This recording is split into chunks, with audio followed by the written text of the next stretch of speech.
Students, we are going to discuss on research study pattern. It is an essential topic of PhD coursework, as well as it is also included in the postgraduate syllabus.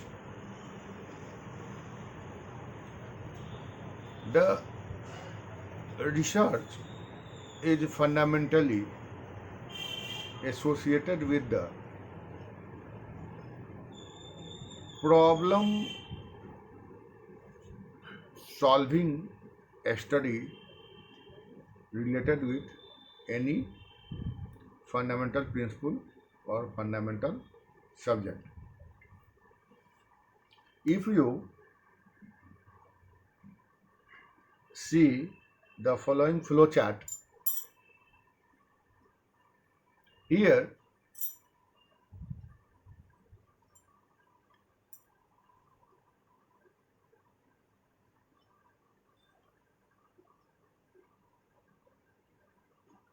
the first part is observation. Observation means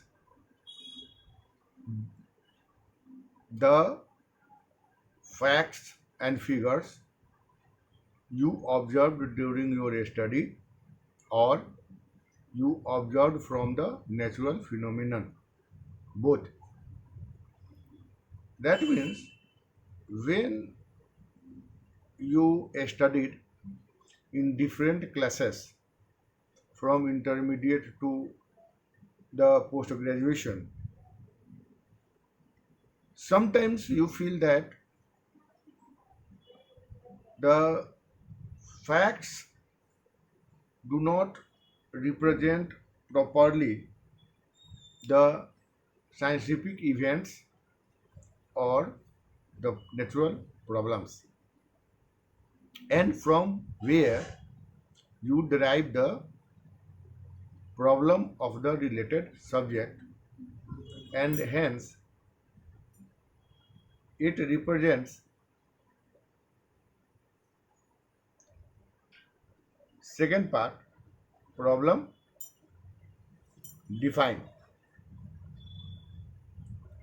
Problem define means the problem related with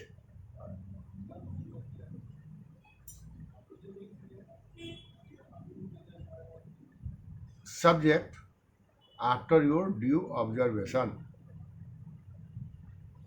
and from the observation and problem you should develop an objective of the study, and after the derivation of the objective and a concept related with the fact you want to explain in your dissertation or in your research work, you derive a research hypothesis, and after the derivation of research hypothesis you develop a study pattern. The study pattern means you explain the methods and methodology related with the testing of your research hypothesis. In this way, the study pattern includes either experimental work or a survey work. In survey work, you selected a population or a group for your study and collection of information related with the hypothesis. And in the experimental work, you explain the experimental method and also represent the methodology used for in your study. In this way, it is in this way you explain a fundamentals of your study pattern. Now it is the fundamentals, and in detail we will discuss in my further slides or in further online classes in near future. But it is the fundamentals of any research designing. Now we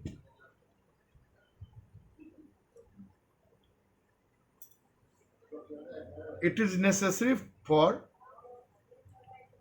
us to know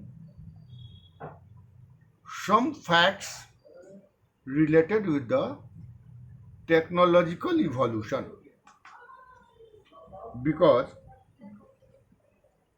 the technologies used in the research is gradually improved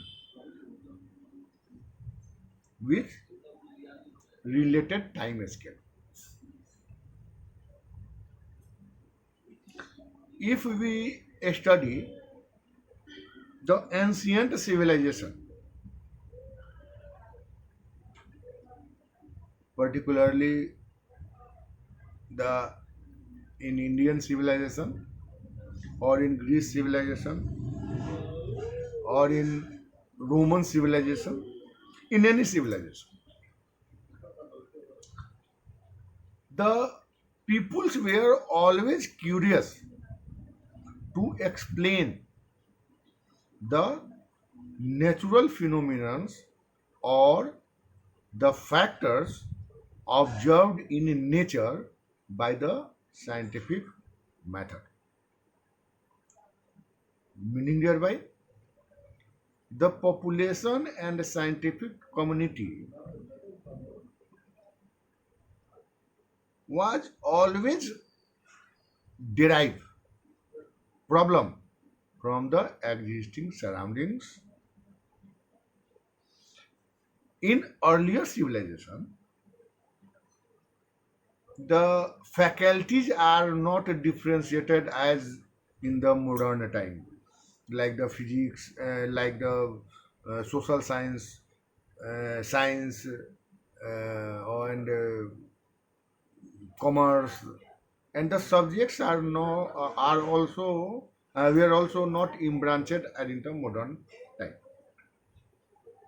Generally, the earlier workers were referred as philosophers, and they were curious for both physical, chemical, and biological phenomena observed in that civilization.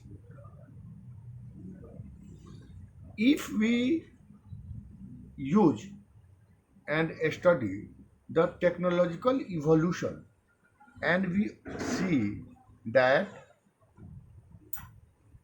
the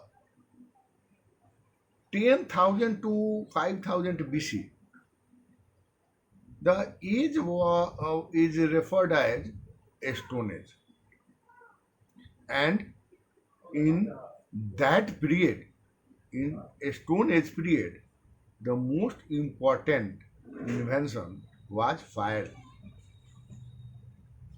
Consequently, the population developed from nomadic life to settled life.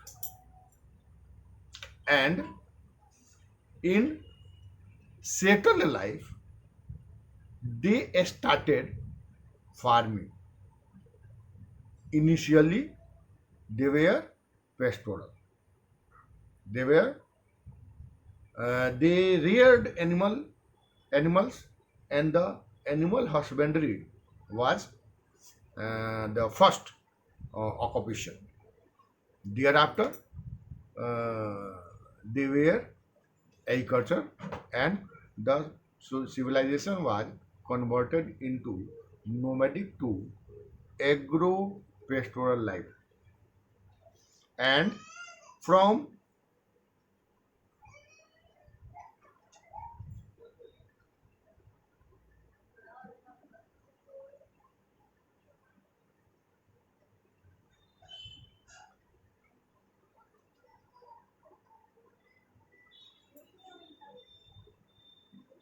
the population, from the earlier population, the the reporting of the zero and the Ayurvedic use of the herbals and use of the surgery, they were mm, they were basic scientific development. But if we come on the life science, if we want to know the technological development in life science, then we study that from the 1940, the scientific community was generally associated with nuclear age, and the most of the research were associated with the nuclear sciences or the cell biology. Thereafter, from the 1960 and onward, and after the reporting of the biochemical molecules, generally in the form of proteins and nucleic acids, the material age was developed, and the scientific technological evolution was associated with the experiments with material science, and the age is referred as material. And it is well known that the Watson and Crick and the work of Singer in the field of protein were mm, very important for the initiation of the research in the material on the material sciences, and the age is referred as material. After the material age, the workers, particularly Berg, Boyer, and Cohen, and etc. There are some more workers. I am just mentioning some main workers associated with the technological development, and the work is now referred as the age of biotechnology. And the age of biotechnology is completely is changed completely the technological tools associated with the scientific research, associated both with the industrial and human development. After that, the biotechnological study, the study or technological evolution is associated with the informative. informational technology. And the soft technology is used after the 1990 AD and onward. Then the researchers associated and used the software and the computer analysis, and a branch is emerged, that is the bioinformatics. And after that 2000 AD onward, the technological evolution is accumulated in the form of nanotechnology, and the workers now confined to the work on a smallest particle, that is the nano level particle, hence it is referred as nanotechnology. That means if we observe the technological evolution in the field of research of life science, it is related with the gradual development of the macro level to the micro level to the milli level to the nano level. That means the research is moved from bigger to a smaller to a smaller to a smaller direction. Hence, the scientific evolution or scientific technological evolution requires the sophisticated instruments also. It means the concept of tools and techniques, use of modern research tools, and the and their application in the research are also important. Hence, the researchers must use the specific technological tools and mention their use in their research designing. And as I am stating here that I am just representing a brief information and brief explanation of the research designing. So I just explain. I am just explaining all the components of a research methodology in a summarized form. Now we come on next subheading, that is types of a study pattern. In types of a study pattern, I just stated earlier that there are two types of a study pattern. One is the experimental and another is the survey based. In experimental study pattern, the first important is the availability of tools or instruments. Just I am saying that the technological development and technological evolution is one of the important part for the PhD research work on the research designing, as the tools and techniques are gradually uh, developed from uh, coarse to sophisticated direction. Hence, the first important task for the experimental work is the availability of tools or instruments for your work.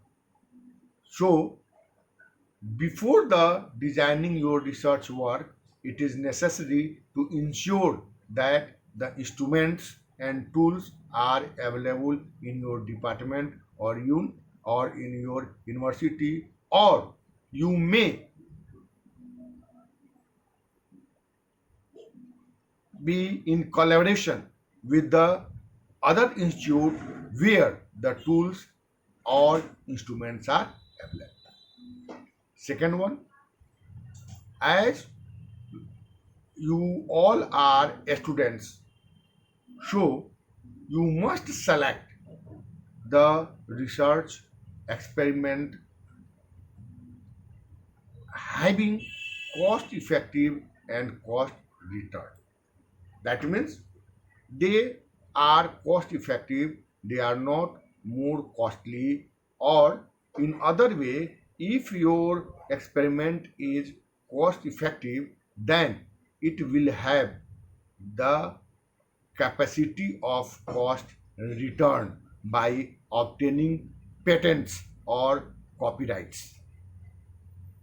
Third one is the authenticity of instrumental results.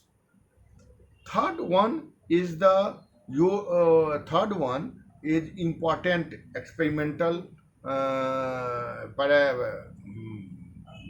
factor, that is the authenticity of your experimental result. That means you select the instrument which has authentic value and you have the complete knowledge of the handling of the instruments and procedure used in the instruments. Otherwise, you will obtain the superfluous or wrong instrumental values which will affect your dissertation or your thesis work. The fourth one is the predictive nature of instrumental value. That means the it sometimes the values are of predictive nature. Some instruments they are a number. Suppose if you use the spectrophotometer, that means it have the predictive nature. If you use the flame photometer, it have the predictive nature. That means some instruments have the predictive natures, and you must have the knowledge of the predictive values of that particular instrument. Fifth one, that is the non-hazardous conduction of experiment.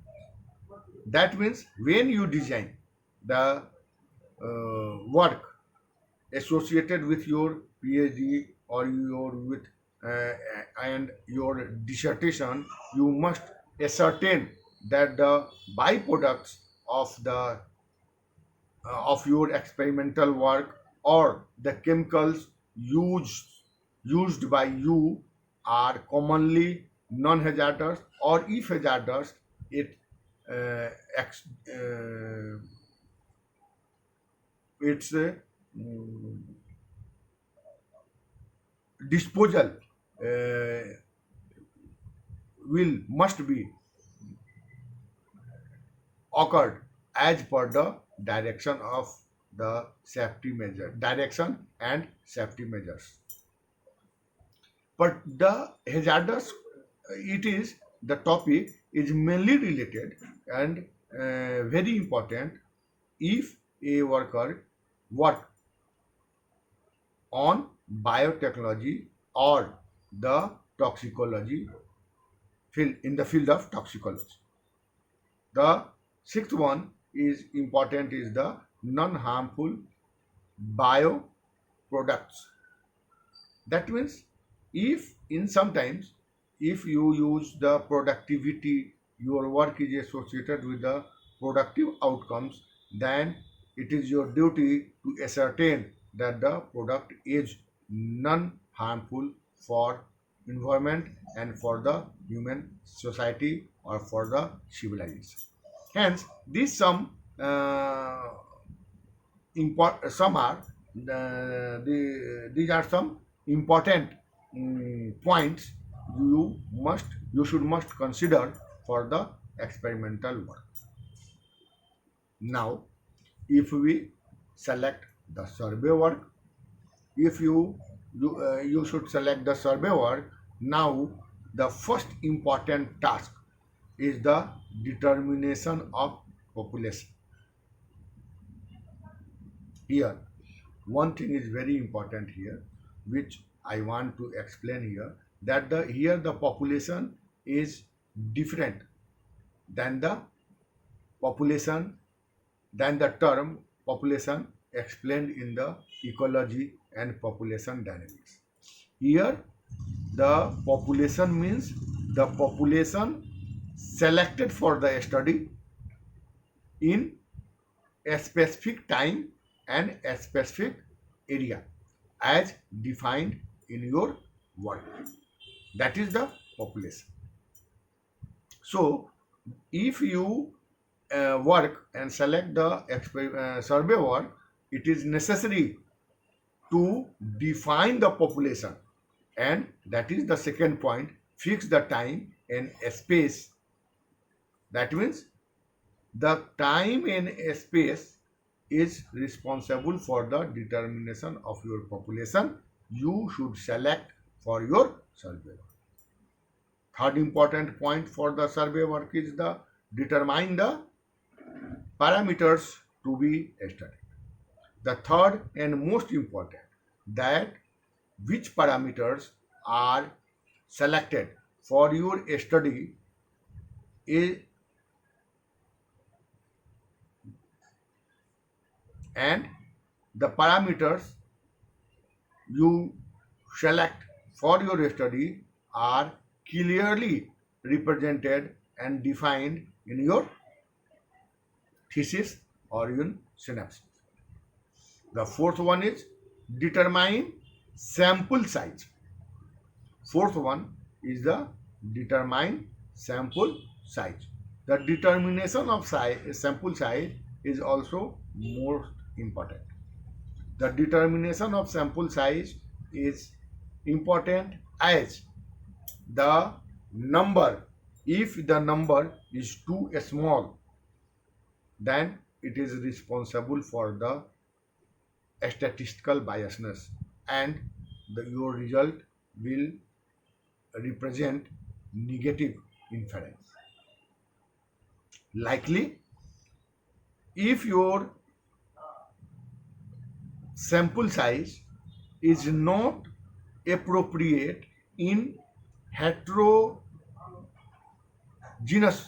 population, suppose a population is represented by 4 or 5 or 6 subgroups, and if you give weightage to one group and selected some a small number from the other groups, and on that basis you represent a common inference for the whole population.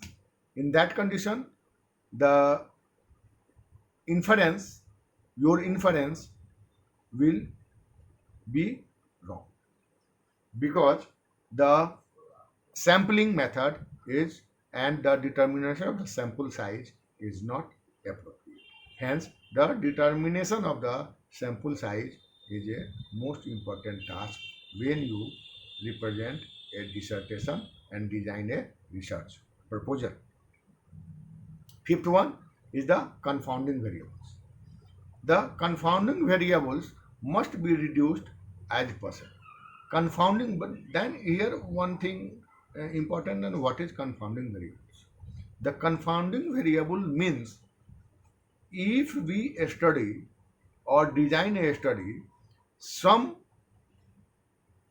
variables are maybe some variables may be present in your work which have effect on your research outcomes unwillingly, and all such variables are known as confounding variables. I want to give a small example here for your better understanding of the confounding variable. Suppose a person want to study the effect of nutrition on height of a height of the population.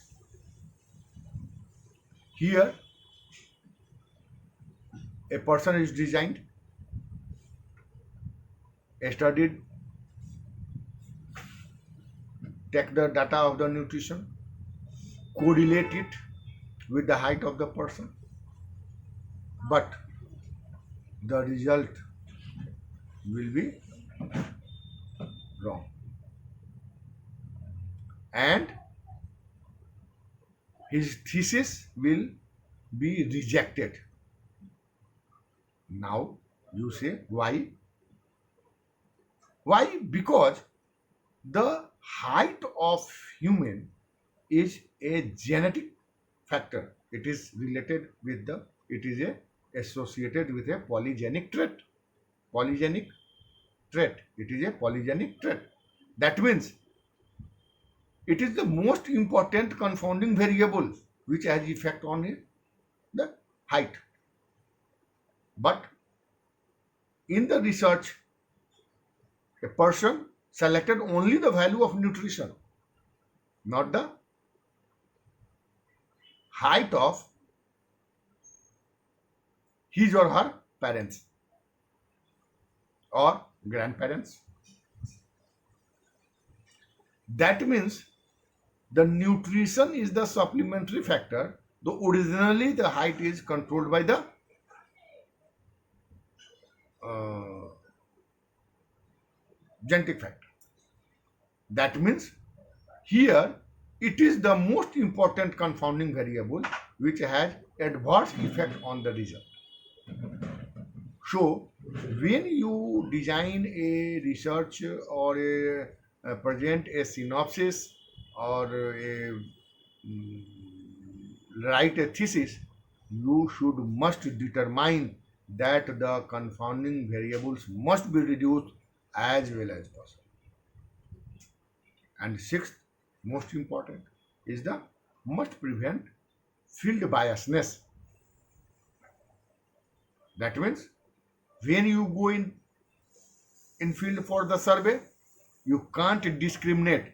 That means you must select an individual or person or anything randomly.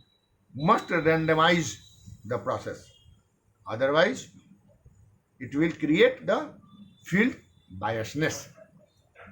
So, when we select the experimental type of pattern of a study or the survey pattern of a study, you must consider all these facts accurately.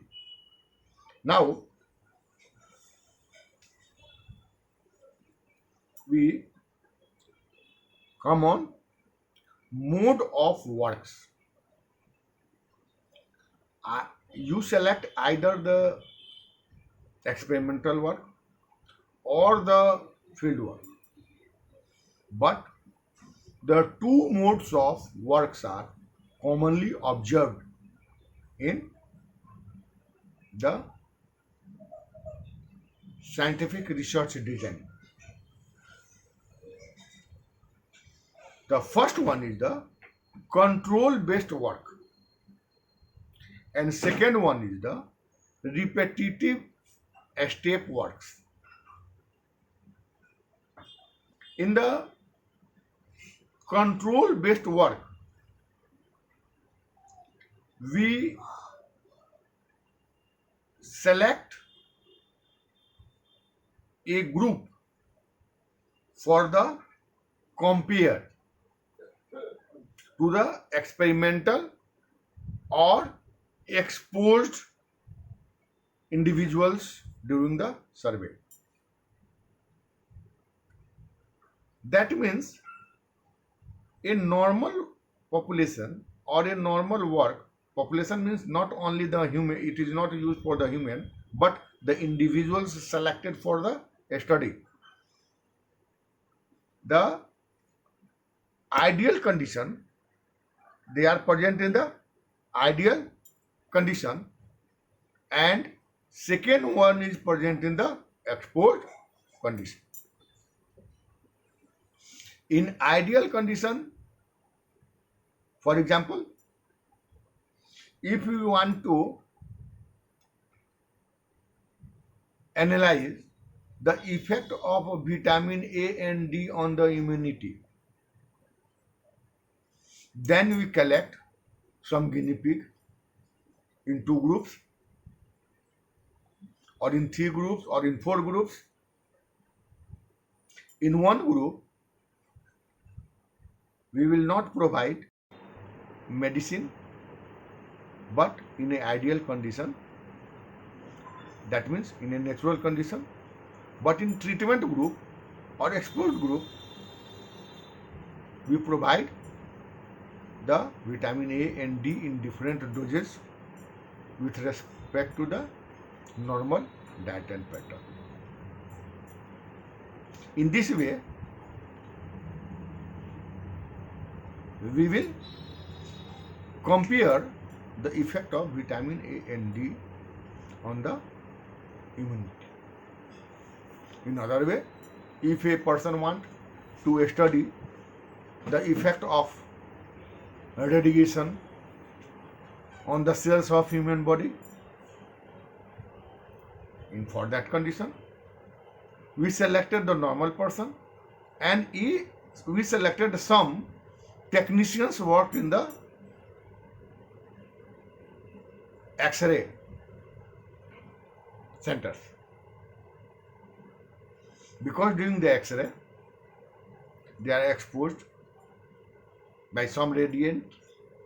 In this condition, we compare the work. These are some examples for the control-based work. In repetitive step works, it is particularly used in the ecological study or in the study of population.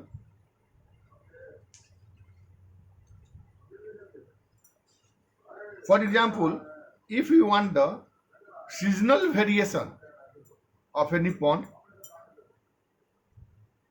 or in the epidemiological data, if you want the epidemicity of any disease with respect to the particular season or particular month, in this condition, the work is repeated from year to year, or at least 2 years. Likely, in some biochemical work, if we want to titration method, we want a value after some treatment, we repeat the treatment and get the value. And here the designing is referred as a repetitive steps work. Now, after the control based work or the repetitive steps work, we observed some values, some data on the basis of a problem defined in proposal, or on the basis of hypothesis presented in proposal. And after the collection of data and collection of values, we want to explain it in our dissertation or in our thesis. And for that,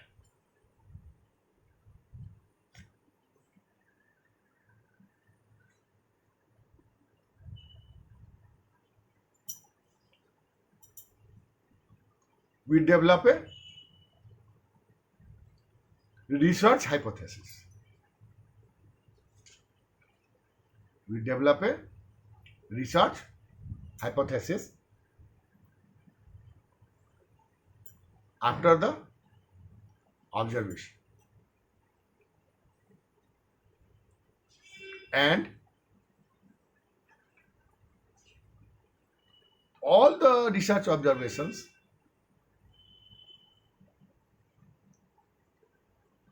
and the derivation of research hypothesis, development of the statistical null hypothesis, we explain that the statistical null hypothesis, and here the statistical null hypothesis has two phases.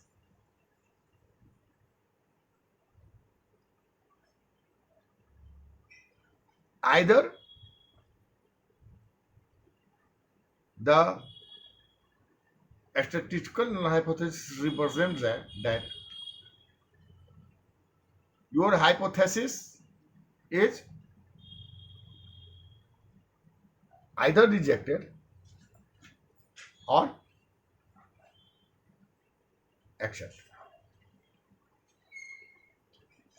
The hypothesis is referred as H0 and it has two phases. Either your hypothesis is true or your hypothesis is false. There are two phases. When your null hypothesis is true and the test statistics represented your research value or the value of observation in accepted region, then your null hypothesis is true. But sometimes the statistically your hypothesis is rejected in spite of your null hypothesis is true. In this condition, you will commit an alpha error. Likely, sometimes your test statistics rejected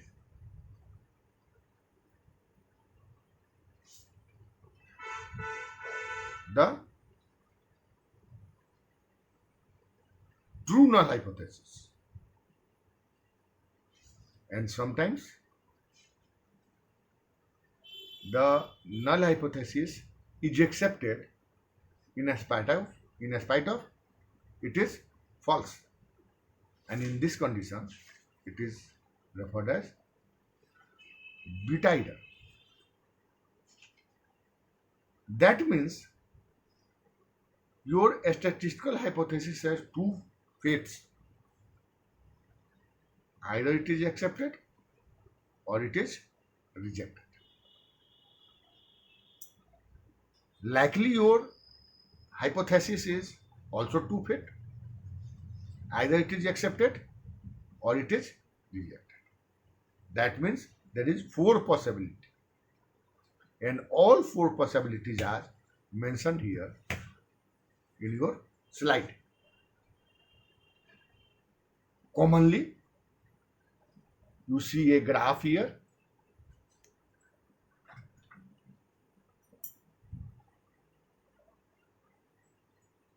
In a statistical research model, it is supposed that the observations are always represent a normal distribution curve,